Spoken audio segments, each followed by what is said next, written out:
أعوذ بالله من الشيطان الرجيم. بسم الله الرحمن الرحيم. الحمد لله رب العالمين والصلاة والسلام على رسوله الأمين وعلى آله وصحبه أجمعين ومن تبعهم بإحسان إلى يوم الدين أما بعد. فعن أبي قتادة رضي الله تعالى عنه قال كان رسول الله صلى الله عليه وسلم يصلي وهو حامل أمامة بنت زينب فإذا سجد وضعها وإذا قام حملها متفق عليه. ولمسلم وهو يؤم الناس في المسجد. نبی کریم صلی اللہ علیہ وسلم نماز میں ضرورت کے وقت بچے کو اپنے گود میں اٹھا لیا کرتے تھے اور اسی حالت میں آپ نماز پڑھتے امامت بھی کیا کرتے تھے. اس سلسلے میں حافظ ابن حجر رحمہ اللہ نے اپنی اس کتاب بلوغ المرام من ادلۃ الاحکام میں حدیث نمبر 225 میں نقل فرمایا ہے. ابو قتادہ رضی اللہ تعالیٰ عنہ سے مروی ہے، کہتے ہیں کان رسول اللہ صلی اللہ علیہ وسلم یصلی، کہ نبی کریم صلی اللہ علیہ وسلم نماز پڑھتے تھے. وَهُوَ حَامِلٌ أُمَامَةَ بِنْتَ زینب، اس حال میں کہ آپ امامہ بنت زینب کو اٹھائے ہوئے ہوتے. امامہ بنت زینب نبی کریم صلی اللہ علیہ وسلم کی نواسی، زینب رضی اللہ تعالیٰ عنہ جو نبی کریم صلی اللہ علیہ وسلم کی بڑی بیٹی تھی. آپ کی 4 بیٹیاں تھیں، زینب، رقیہ، ام کلثوم، فاطمہ. تو ان میں پہلی بیٹی کا نام تھا زینب. رقیہ، ام کلثوم اور فاطمہ، یہ 3 بیٹیاں نبی کریم صلی اللہ علیہ وسلم کے ساتھ ہجرت کر کے مدینہ منورہ آئی تھی. لیکن زینب رضی اللہ تعالیٰ عنہ مکہ میں تھی. جب آپ صلی اللہ علیہ وسلم مکہ سے ہجرت کر کے مدینہ آ رہے تھے تو اس وقت آپ کے گھرانے کے لوگ، مسلمان اور دیگر افراد مدینہ آ چکے تھے، اور آپ کی جو بیٹیاں تھیں رقیہ، ام کلثوم اور فاطمہ، 3 بیٹیاں، یہ بھی ہجرت کر کے مدینہ آ گئیں. لیکن بڑی بیٹی زینب رضی اللہ تعالیٰ عنہ مکہ نہیں آ سکی، مدینہ نہیں آ سکی، وہ مکہ میں ہی رہ گئی، کیونکہ ان کے جو شوہر تھے ابو العاص بن ربیع، وہ مسلمان نہیں ہوئے تھے. نبی کی بیٹی تو مسلمان ہو گئی زینب رضی اللہ تعالیٰ عنہ، لیکن نبی کے داماد ابو العاص بن ربیع یہ مسلمان نہیں ہوئے، لہٰذا ان کے شوہر نے انہیں جانے کی اجازت نہیں دی. تو اس طرح سے زینب رضی اللہ تعالیٰ عنہ مکہ میں رہتی ہیں کہ جنگ بدر میں ان کے شوہر ابو العاص بن ربیع جنگ بدر میں مسلمانوں کے خلاف لڑنے کے لیے آئے تھے، تو اس درمیان میں وہ قید ہو گئے. جب مشرکین مکہ جنگ ہار گئے، شکست کھا گئے، بہت سے سردار مارے جا چکے تھے، تو ان میں سے ایک ابو العاص بن ربیع تھے، نبی کریم صلی اللہ علیہ وسلم کے بڑے داماد. انہیں قیدی بنا لیا گیا اور مدینہ لے جایا گیا. اب وہاں سے ان قیدیوں میں سے بہت سے قیدیوں کو آہستہ آہستہ معاف کر کے چھوڑ دیا گیا تھا. تو ابو العاص بن ربیع جو نبی کے بڑے داماد تھے انہیں بھی معاف کر دیا گیا، لیکن ساتھ میں یہ شرط لگائی گئی کہ ہم آپ کو چھوڑ دیتے ہیں، آپ مکہ چلے جائیے، لیکن ہماری بیٹی زینب کو مدینہ بھیج دیجیے. انہوں نے وہ شرط قبول کر لی، اس شرط پر آپ کو چھوڑ دیا گیا. جب ابو العاص بن ربیع مکہ گئے تو نبی کی بیٹی زینب رضی اللہ تعالیٰ عنہ کو انہوں نے مدینہ بھیج دیا. تو اس طرح سے نبی کی بڑی بیٹی مدینہ تو آ گئی، لیکن بڑے داماد مکہ میں رہ گئے۔ داماد کافر تھے اور یہ بیٹی مسلمان تھی، اور کافر مسلمان یہ دونوں ساتھ میں نہیں رہ سکتے تھے۔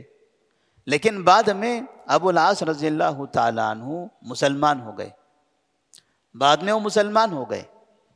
مسلمان ہو کر مدینہ آئے تو نبی صلی اللہ علیہ وسلم نے تقریباً 5 یا 6 سال کے بعد، 5 یا 6 سال کا عرصہ گزر گیا تب وہ مسلمان ہوئے۔ تو اس کے بعد زینب رضی اللہ تعالیٰ عنہ کو آپ نے ان کے حوالے کر دیا۔ تو یہ زینب رضی اللہ تعالیٰ عنہ نبی کریم صلی اللہ علیہ وسلم کی بڑی بیٹی، ان کی اپنی ایک بیٹی تھی جن کا نام تھا امامہ۔ امامہ نبی کریم صلی اللہ علیہ وسلم کو اس نواسی سے بڑی محبت تھی۔ آپ صلی اللہ علیہ وسلم جب مسجد آتے تھے تو کبھی کبھار امامہ کو یعنی اپنی نواسی کو گود میں اٹھا کر مسجد میں لے آتے تھے، اور جب آپ کو نماز پڑھانا ہوتا تو نماز پڑھاتے ہوئے اپنی نواسی کو اپنے کندھے پر بٹھا دیتے تھے۔ نبی صلی اللہ علیہ وسلم اپنی نواسی کو کاندھے پر بٹھاتے تھے اور آپ کے پیچھے صحابہ رضی اللہ تعالیٰ عنہم نماز پڑھ رہے ہوتے تھے۔ جب رکوع میں جانا ہوتا تو آپ اسے زمین پر بٹھا دیتے، سجدے کی حالت میں بھی وہ زمین پر بیٹھے رہتے، جب دوبارہ قیام کرنا ہوتا تو پھر سے اٹھاتے اور اپنے کاندھے پر لے لیتے تھے۔ اس طرح سے ابو قتادہ رضی اللہ تعالیٰ عنہ نے نبی کریم صلی اللہ علیہ وسلم کی نماز کی یہ حالت بیان فرمائی ہے کہ وہ حامل امامہ بنت زینب، کہ آپ صلی اللہ علیہ وسلم نماز پڑھتے تھے اس حال میں کہ امامہ بنت زینب کو آپ اٹھائے ہوتے۔ فَإِذَا سَجَدَ وَضَعَهَا، جب آپ سجدہ کرتے تو انہیں زمین پر رکھ دیتے۔ وَإِذَا قَامَ حَمَلَهَا، اور جب آپ کھڑے ہوتے تو بچی کو پھر اٹھا لیا کرتے تھے اپنے گود میں، اپنے کندھے پر۔ اس حدیث کو امام بخاری اور امام مسلم رحمہ اللہ دونوں نے روایت کیا ہے، اور صحیح مسلم کی روایت میں ہے وَهُوَ يَؤُمُّ النَّاسَ فِي الْمَسْجِدِ، صرف نماز پڑھنے کی حالت نہیں تھی بلکہ نماز پڑھانے کی بھی حالت تھی۔ تو صحیح مسلم کی روایت میں وہ کہتے ہیں وَهُوَ يَؤُمُّ النَّاسَ فِي الْمَسْجِدِ، کہ اس حال میں کہ آپ صلی اللہ علیہ وسلم مسجد میں لوگوں کی امامت کر رہے ہوتے تھے۔ اس کا مطلب یہ ہوا کہ چاہے نفل نماز ہو، چاہے فرض نماز ہو، چاہے تنہا ہو یا جماعت کے ساتھ نماز پڑھ رہے ہوں، اگر آپ کے بچے اس طرح سے موجود ہیں، چھوٹے بچے جن کو ایسا لگتا ہے کہ وہ ادھر ادھر چلے جائیں گے، یا بس آپ چاہتے ہیں کہ ان کو اپنے قریب کر لیں، تو نماز کی حالت میں انہیں قریب کیا جا سکتا ہے، ایسے گود میں لیا جا سکتا ہے۔ اب ظاہر سی بات ہے جب گود میں لیں گے یا کاندھے پر بٹھائیں گے تو بچے تو خاموش نہیں بیٹھنے والے ہیں، کچھ نہ کچھ وہ حرکت کرتے رہیں گے۔ اس حرکت کی وجہ سے ہمارا دماغ، ہمارا ذہن بھی ادھر کی طرف کبھی کبھار جائے گا، اور پھر اگر وہ کبھی گرنے لگے تو گرنے سے ان کو سنبھالنا ہے، پھر انہیں نیچے رکھنا ہے، پھر اٹھانا ہے۔ تو اس طرح سے آنکھ بند کر کے تو یہ تو کام نہیں کیا جا سکتا، گویا کہ آپ کی نظر اس پر پڑے گی۔ تو اس طرح اگر نماز میں ہماری نظر سامنے سجدے کی جگہ سے دائیں یا بائیں جہاں بچہ بیٹھا ہوا ہے اس پر پڑتی ہے، اور اسے ہم اس طرح سے اٹھاتے ہیں اپنے کاندھے پر یا گود میں لے لیتے ہیں، تو ایسی حرکت سے نماز باطل نہیں ہوتی، نماز صحیح ہوتی ہے۔ ایسا کیا جا سکتا ہے، اور خاص طور پر جب ہم مسجد میں داخل ہوتے ہیں، کبھی کبھار آپ دیکھتے ہیں مغرب میں یا عشاء میں بعض لوگ ہوتے ہیں جو اپنے فیملی کے ساتھ مسجد میں آتے ہیں، اور نیچے ان کی بیوی یا ان کی والدین یا جو بھی ان کے ساتھ جو خواتین آتی ہیں وہ چلے جاتی ہیں، اور بچہ ان کے ساتھ آ جاتا ہے، باپ کے ساتھ۔ اب یہ بچہ جب باپ کے ساتھ مسجد میں آتا ہے تو ان کے والد کیا کرتے ہیں کہ بچے کو یا تو سامنے بٹھا دیتے ہیں، یا اپنے بازو میں بٹھا دیتے ہیں، یا پیچھے چھوڑ دیتے ہیں اور نماز پڑھنے لگتے ہیں۔ اب ایسی صورت میں بچہ اگر سامنے ہے تو پوری صف میں گھومتا ہوتا ہے، کسی کا موبائل اٹھایا، کسی کی چابی اٹھائی، کسی کا چشمہ پھینکا، کبھی چلا تو ہو سکتا ہے کسی کے سامان کو نقصان بھی ہو جائے، اور اگر پیچھے ہو تو ایسی صورت میں وہ باہر کی طرف بھی جاتا ہے، دوسرے بچے آتے ہیں اور پھر اس سے ہنگامہ بھی ہوتا ہے، اور وہ باپ کو نہ دیکھ سکیں۔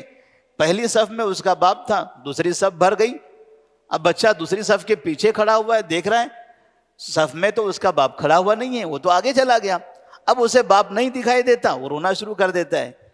تو ایسا کئی مرتبہ ہماری اس مسجد میں ہوا، بچے نے رونا شروع کیا نماز کے بالکل شروع میں، تو سلام پھیرنے تک پوری نماز وہ روتا رہ گیا، لیکن ان کے والد اخلاص کے ساتھ نماز پڑھتے رہ گئے۔ پوری نماز میں سب کو خلل ہوا، امام صاحب کو بھی اور تمام مقتدیوں کو بھی۔ کیوں ایسا؟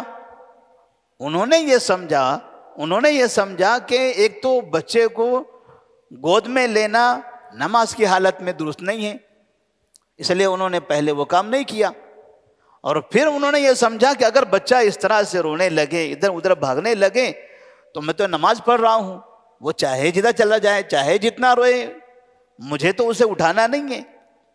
تو ایسی صورت میں انہوں نے مکمل نماز میں دھیان دیا اور سب کی نماز خراب کر دی، سب کی نماز میں خلل پیدا کر دیا۔ تو بہتر طریقہ یہ ہے کہ جب بھی کوئی شخص مسجد میں داخل ہو اور اس کے ساتھ اس کا اپنا بچہ ہو، ایسا بچہ کہ جو بھاگنے والا ہو، صف میں کسی جگہ نہ کھڑا رہتا ہو، بھاگتا پھرتا ہو، تو اسے یا تو بازو میں کھڑا کر دیں یا اپنے گود میں لیں، کوئی حرج نہیں ہے، اپنے گود میں اٹھا لیں، رکوع میں سجدے کے وقت میں سامنے بٹھا لیں، پھر نماز کے لیے کھڑے ہو جائیں، ہاتھ باندھ کے اس کو پکڑے رہیں، ایک ہاتھ سے پکڑے رہیں، ایک ہاتھ آپ باندھے رہیں، یا دونوں ہاتھ جیسے بھی ممکن ہے، اور نماز پڑھتے رہیں۔